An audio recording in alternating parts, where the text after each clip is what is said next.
Hello friends, आज हम लोग जो हिंदू धर्म में त्रिदेव की कॉन्सेप्ट है और जिसके अंतर्गत हम लोग ब्रह्मा और विष्णु और महेश की बात करते हैं। उस क्रम में हम विष्णु भगवान को लेंगे और इनके पर्यायवाची देखेंगे जो प्रायः आपके एग्ज़ाम में पूछे जाते हैं। तो सबसे पहले अगर हम बात करें विष्णु जी की, तो विष्णु जी के जो पर्यायवाची हैं उनके हम देखेंगे कौन कौन से पर्यायवाची हैं। देखिए, पहला यहाँ पे लिखा हुआ है नारायण।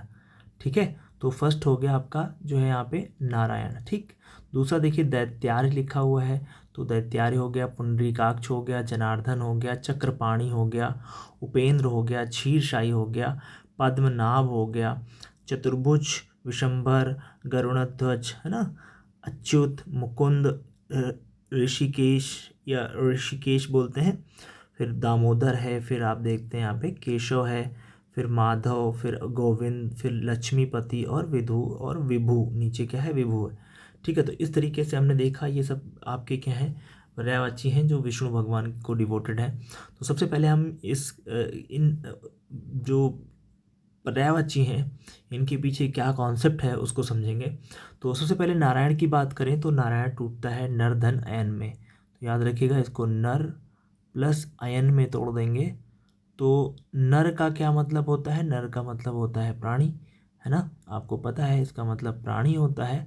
और अयन का मतलब होता है शरण, है ना, तो याद रखिएगा अयन का मतलब हो गया शरण और प्राणी। तो जो प्राणियों को शरण देता है, जो पालक है, उसी को तो हम नारायण बोलेंगे। तो विष्णु भगवान की बात करें तो इनको पालक बोलते हैं या बेसिकली इनको शरण देने वाला देवता कहते हैं। और आपको पता है विष्णु जी जो आपका उत्तर वैदिक काल है, उत्तर वैदिक काल के प्रमुख देवता थे। ठीक है, तो उत्तर वैदिक काल के प्रमुख देवता के रूप में हम जानते हैं कि इनको विष्णु जी को। तो विष्णु जी उत्तर वैदिक काल के प्रमुख देवता हैं और इनकी जो पत्नी है वो आपको पता है लक्ष्मी जी इनकी पत्नी है। ठीक है, और ये क्षीर सागर में रहते हैं, ये भी आपको पता है। ये क्षीर सागर में क्या करते हैं, निवास करते हैं। और चूंकि ये शेषनाग जो आपका है, शेषनाग की सैया पर है, इसलिए इनको शेषशायी के नाम से भी जाना जाता है। तो ये कुछ बेसिक पॉइंट्स थे जो हमने आपको विष्णु जी के बारे में बताए। तो सबसे पहले आप नारायण देखें, इनको नारायण क्यों कहा जाता है, चूँकि ये विष्णु के पालक, विष्णु जी जो हैं विश्व के पालक हैं, इसलिए इनको नारायण कहा जा रहा है। ठीक है, और अगर हम बात करें दैत्यारी की, दैत्यारी क्यों कहते हैं, तो दैत्य धन अरि में टूटेगा ये। और आपको पता होना चाहिए अरि का मतलब होता है दुश्मन, है ना, तो अरि का मतलब दुश्मन और दैत्य का मतलब होता है पिशाच लोग जो होते हैं, या फिर जिनको हम लोग जो निशाचर बोलते हैं। दैत्य बेसिकली राक्षसों को कहते हैं जो अदिति के पुत्र हैं। तो दैत्य बेसिकली क्या हो गए, जो दैत्य हैं वो बेसिकली आपके हो गए। तो दैत्य धन अरि यानी जो दुश्मन हैं, जिनके असुरों के दुश्मन हैं, जो दैत्य लोग हैं, जो अन्यायी हैं, है ना, अमानवीय कार्यों को करते हैं, है ना, लोगों को परेशान करते हैं, उनके अन्यायी कृत्यों को रोकने के लिए एक शत्रु के रूप में काम करते हैं विष्णु जी, इसलिए इनको दैत्यारी भी कहा जाता है। अगर हम पुंडरीकाक्ष की बात करें तो पुंडरीक आप जानते हैं, पुंडरीक किसके लिए यूज किया जाता है, कमल के लिए यूज किया जाता है। ठीक है, तो पुंडरीक हो गया कमल और अक्ष, अक्ष का मतलब होता है नयन या लोचन या फिर दृग, है ना, तो अक्ष हो गए नयन। तो जिसके नयन कमल के समान है वो आपका पुंडरीकाक्ष कहलाता है। फिर आप देख रहे हैं जनार्दन, तो जनार्दन की बात करें तो जनार्दन जन धन अर्दन में टूटेगा। किस में टूटेगा, जन धन अर्दन में टूटेगा। याद रखिएगा। तो जन और अर्दन, जन का मतलब होता है प्राणी, प्यारे बच्चे, जन का मतलब क्या हो गया, प्राणी, और अर्दन का मतलब होता है दुख, जो होते हैं दुख दूर करने वाला, है ना, तो जो दुख दूर करता है, प्राणियों के दुखों को दूर करने वाला जो होता है उसको कहते हैं जनार्दन। तो याद रखिएगा, सभी प्राणियों के भूत और भविष्य वर्तमान के दुखों को हरने का कार्य करते हैं, इसलिए इनको जनार्दन कहते हैं। और चक्रपाणि, तो आपको पाणी का मतलब होता है हाथ, जिसके हाथों में क्या है, चक्र है ना, उसको हम चक्रपाणि कहेंगे। चूँकि ये चक्र धारण करते हैं इसलिए इनको चक्रपाणि कहते हैं। कहते हैं उपेंद्र इनको इसलिए कहा जाता है क्योंकि जो उत्तर वैदिक काल है, उत्तर वैदिक काल में इंद्र से सर्वोपरि दिखाने के लिए इनको उपेंद्र कहा जाता था। तो उपेंद्र इसलिए कहा जाता है क्योंकि उप धन इंद्र यानी इंद्र से भी जो श्रेष्ठ है। तो लिख लीजिएगा यहाँ पे इंद्र से यानी इंद्र से भी जो श्रेष्ठ है वो क्या कहलाएगा, लिख लीजिएगा इंद्र से भी श्रेष्ठ, से भी श्रेष्ठ। तो जो इंद्र से भी श्रेष्ठ है वो क्या कहलाएगा, उपेंद्र कहलाएगा। क्षीरसाई, चूंकि ये सागर में लेटे हुए हैं इसलिए इनको क्षीरसाई के नाम से जानते हैं। इनको शेषशायी भी कहते हैं, तो नोट कर लीजिएगा शेषशायी भी कहा जाता है, याद रखिएगा इस चीज़ को। इनको शेषशायी भी कहते हैं। थोड़ा सा इसको रब कर दें, 1 मिनट रुकिए। देखिए ये अगर हम इसको रब कर देते हैं अभी, 1 मिनट रुकिए, हम आगे बढ़ेंगे और इस बढ़ने के क्रम में और भी चीज़ें हम देखेंगे। क्षीरशायी और शेषशायी के नाम से भी इनको जानते हैं, ठीक है। तो याद रखिएगा क्षीरशायी या फिर शेषशायी भी इनको कहते हैं, ठीक। चलो अब हमको थोड़ा सा स्पेस मिल गया, अब हम आगे बढ़ेंगे। चलो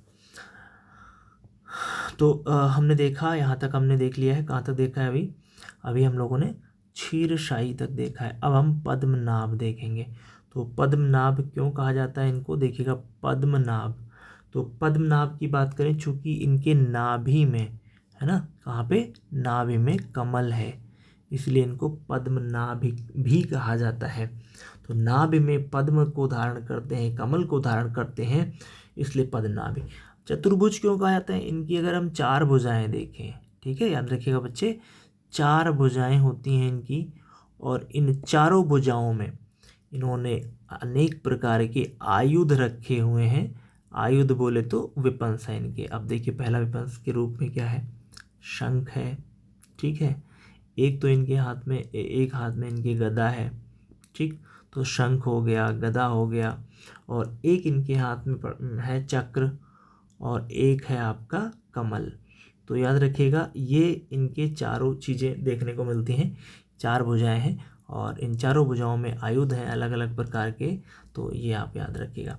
तो इसलिए चतुर्भुज कहा जाता है। विशंभर, ये संस्कृत का शब्द है विशंभर। विशंभर को अगर हम देखें तो जो विश्व का पालन करने वाला है वही विशंभर है ना, संस्कृत निष्ठ शब्द है, याद रखिएगा। गरुड़ध्वज, ठीक। तो गरुड़ध्वज यानी इनका जो विष्णु जी का ध्वज है, ध्वज यानी जो झंडा है इनका, उस ध्वज में गरुड़ का फिगर है, इसलिए इनको गरुड़ध्वज कहा जाता है। अच्युत क्यों कहते हैं, याद रखिएगा, जो कभी गिरे नहीं या जो कभी परिवर्तित ना हो, अपरिवर्तनशील हो, यानी अपरिवर्तनशील अच्युत कहलाता है। क्योंकि विष्णु जी अच्युत हैं, यानी कि वो आपके अपरिवर्तनशील हैं, या प्रायः वे जो है अविनाशीपन को दर्शाते हैं, इसलिए उनको अच्युत कहा जाता है। फिर बात करें हम मुकुंद की। मुकुंद हम इसलिए कहते हैं क्योंकि ये मुक्ति देते हैं, ये क्या करते हैं, मोक्ष प्रदान करते हैं, इसलिए हम क्या कहते हैं इनको, आपके मुकुंद बोल देते हैं। तो मोक्ष प्रदान करने वाला, चूँकि इनका जो निवास है वो बैकुंठ है, चूँकि ये बैकुंठ में रहते हैं इसलिए मुकुंद कहा जाता है। याद रखिएगा ऋषिकेश। ऋषिकेश बहुत ही इंपॉर्टेंट है। ऋषिकेश क्यों कहते हैं, इसके पीछे आपको चीज़ें समझनी पड़ेंगी। ऋषिकेश क्यों कहते हैं इनको, तो ऋषिकेश, अब देखिए ऋषिकेश गलत लिखा हुआ है, आप ऐसे लिखिए ऋषिकेश, ठीक। तो ऋषिकेश इस तरीके से आपको लिखना है, इसको ऐसे कर देना, ठीक है। तो ऋषिकेश क्यों कहते हैं, तो ऋषि एक, आप देखिए इसको अगर जब तोड़ेंगे तो ये टूटेगा, ऋषिक धन ईश में। तो ऋषिक और धन ईश, ऋषिक का मतलब होता है इंद्रियां और ईश का मतलब देवता। जिसने इंद्रियों को अपने मतलब अपने कंट्रोल में कर रखा हो उसको ऋषिक कहते हैं। तो याद रखिएगा ऋषिक क्यों कहते हैं बच्चे, ये आपको पता चल जाना चाहिए। तो ऋषिक इसलिए कहते हैं क्योंकि इन्होंने क्या कर लिया, इंद्रियों को कंट्रोल में कर लिया है, इसीलिए इसको जो है इनको क्या कहते हैं, ऋषिकेश कहते हैं। दामोदर आप जानते हैं, देखिए दामोदर हो, ऋषिक हो, केशव हो, माधव हो, गोविंद हो, ये सब बेसिकली आप देखने को मिल रहा है। ये आपके सॉरी, ये सब भगवान कृष्ण के लिए भी आते हैं। तो क्यों आते हैं कृष्ण के लिए, चूँकि आप जानते हैं जो कृष्ण जी हैं वो विष्णु का ही अवतार हैं, इसलिए कॉमन हो जाते हैं। और दामोदर इसके जो आपके दामोदर का मतलब आप जानते हैं, दाम धन उदर कहते हैं, तो दाम धन उदर कहेंगे। तो उदर का मतलब होता है पेट, और दाम मतलब जो रस्सी होती है, तो रस्सी जो होती है वो पेट में जिसके बंधी हो। एक कहानी है, ये कान्हा जी माखन बहुत चुरा के खाते हैं, तो उनकी मैया जो है माता जी, वो क्या करती हैं, उनको उनके पेट को बांध देती हैं ना रस्सी से, तो उसीलिए इसको इनको क्या कहेंगे, दामोदर कहेंगे। केशव की बात करें तो केशव कहते हैं, चूँकि ब्रह्मा के ईश्वर, ब्रह्म के ईश्वर हैं, इसलिए इनको केशव बोलेंगे। और माधव भी बोलेंगे। माधव इसलिए कहते हैं चूँकि आप जानते हैं एक राक्षस है जिसका नाम मधुसूदन है, और मधुसूदन का जो वध किया था वो बेसिकली किया था आपके मधु नामक राक्षस की हत्या करने के कारण इनको मधुसूदन कहा जाता है। और ये कृष्ण के लिए भी आता है और विष्णु के लिए भी आता है। अब देखिए जो गोविंद लिखा हुआ है, तो इनको तोड़ेंगे तो टूटेगा गोधन विंद में, है ना। तो याद रखिएगा, गो का मतलब होता है, दो अर्थ होते हैं गो का मतलब, एक होता है गाय, और एक विंद का गो का मतलब होता है पृथ्वी। तो पृथ्वी, और विंद का मतलब होता है पालक। तो याद रखिएगा, जो गाय पालक होगा, जो गाय को पालेगा वो कृष्ण होगा, और जो किसको, विश्व यानी पृथ्वी को पालन करने वाला है वो विष्णु जी हैं, इसलिए इनको गोविंद कहा जाता है। तो याद रखिएगा, लक्ष्मीपति क्यों कहते हैं, लक्ष्मीपति इसलिए कहते हैं क्योंकि लक्ष्मी जी के पति हैं। विधु, विधु बोलेंगे, विधु देखिए चंद्रमा के लिए आता है, और चंद्रमा जो होता है शांत, कोमल, सुंदर, अशांति मतलब एक शांतपन को दिखाता है, इसलिए इनको विधु भी कहा जाता है। विष्णु जी भी शांत सरल स्वभाव के हैं, और ये काफ़ी सुंदर और कोमल चित्त वाले हैं, इसलिए इनको विधु बोला जाता है। अगला देखिए, यहाँ पे नीचे दिख नहीं रहा है, आप देख लीजिएगा, विभु भी है, विभु। तो याद रखिएगा, विभु जो ये पर्यायवाची है, ये बेसिकली सर्वव्यापीनेस को दिखाता है, यानी ये ओमनी प्रेजेंट रहते हैं, इसलिए इनको विभु कहते हैं। पूरी अर्थ पे इनका जो है वास है, इसलिए इनको विभु कहते हैं। नेक्स्ट ये आप देख लीजिए, इनको चीज़ों को समझ लीजिए। आई होप आपको चीज़ समझ में आ रही होंगी। अब हम दूसरा देखेंगे, तो अगला इसी में विष्णु जी के अन्य जो आपके पर्यायवाची हैं उसमें विश्वरूप आता है एक।